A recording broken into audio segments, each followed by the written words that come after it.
head show spine and sports therapy. We also have another associate, Dr. Price, not with us today. But today, I'm going to talk to you guys about low backs. How many of you have had low back pain ever? Discs, spasms, there's an array of it.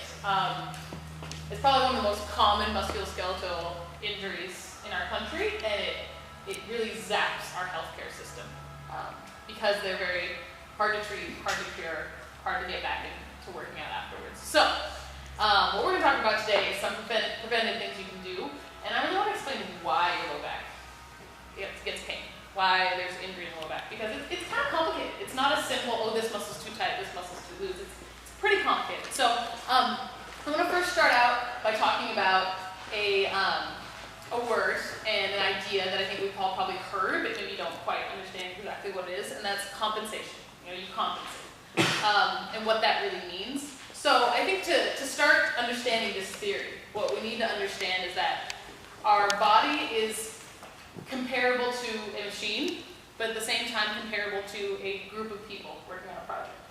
It's like a machine because it is at all times slave to gravity.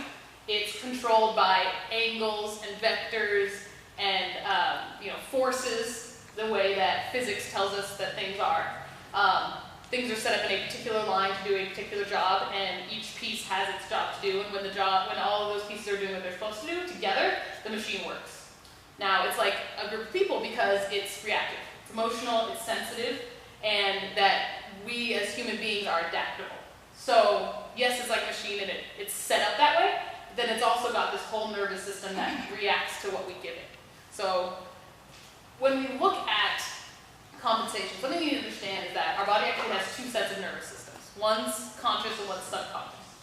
And most of the time, so the subconscious one is doing things like letting us breathe, digesting our food, releasing hormones, that kind of thing. When we're asleep, it makes sure we stay alive. And the conscious one is, I want to move my arm here. Is me talking right now. That's stuff that's under my control. So when we talk about compensation, that's usually a subconscious nervous system. Actually, about 99% of the time, it's a subconscious nervous system taking care of something. We have survival instincts in us that are pretty embedded, so that if I tell my body, I need to run from here to there, even if I trip and sprain my ankle along the way, I'm still going to keep running and go from here to there. Back in caveman days, that was the difference between life and death. I need to run from here to there because there's a bear. Okay, your body's just going to get it done. I might have really horrible back pain, I might have a broken foot, but my body's going to do it anyway because I need to get it done. You know that adrenaline high we talked about, when my adrenaline wears off, I'll hurt later. That's that reaction. Great for running from a bear, bad for CrossFit. Here's why. Because when you get that, when something's got dysfunction, when something has shortened range of motion, when it has less flexibility or mobility in a certain area, our body is going to compensate around that. So say I have poor mobility in my hips, but I need to do 10 squats. My body's still going to let me do 10 squats, but maybe this hip doesn't quite go down as far as the other one, maybe I lean a little forward. All those things that we talk about having bad form, those are usually our body going, no, I can't really do that, or that's not strong, so I'm going to do it this way instead. Say that at one point you rolled right ankle pretty bad, and now you maybe it got better, but maybe it was never quite 100%. You're missing a little bit of flexibility, and maybe the strength isn't quite as good as the other one. So now if you go run a lap around the building, you're going to go run a lap despite that. Your body's going to let you do that. But maybe it's like down 15% strength compared to the other one. So now maybe your body goes, okay, well, this is kind of weak, so I don't want to overdo this one. So I'm going to have you lean just 15% on this left side. If I were to tell you I'm going to take 15% of your right leg and take that strength and put it on your left leg, what would you say? No. Because then when you squat, well, I'm going to be off to the side. I'm going to be stronger than this leg. I'm going to be all out of whack. That actually happens to us every single day. Just the amount that it happens is what makes a difference. And so that compensation, that 15%, so now I'm running and I've got 50% on my left foot, a little bit more, which is fine for 10 steps, maybe 100 meters, it's okay, maybe a week, maybe a month, maybe a year. But every step I add on to that, we're adding a straw on the camel's back. And eventually, straw that broke the camel's back, right? Eventually, your body's going to go, okay, this leg is now overworked, overused. It cannot handle anymore, and I need to let you know that so you can do something about it. Pain. Really, pain is our body's signal. It's a subconscious effort from our body to let us know consciously that something is wrong.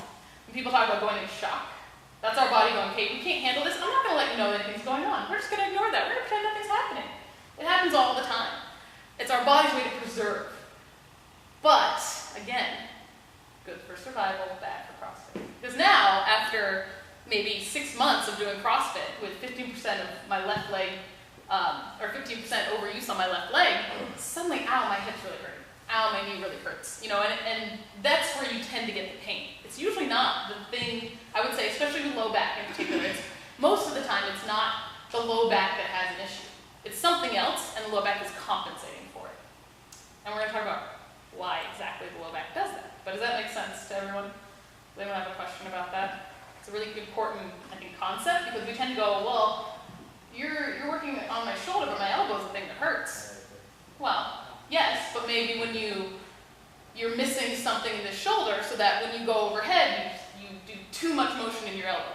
And every time you do that, it ranks on it, ranks on it, ranks on it. Now this is hurting, and I can fix that, but you're still going to go back and rank on it, because this is missing something.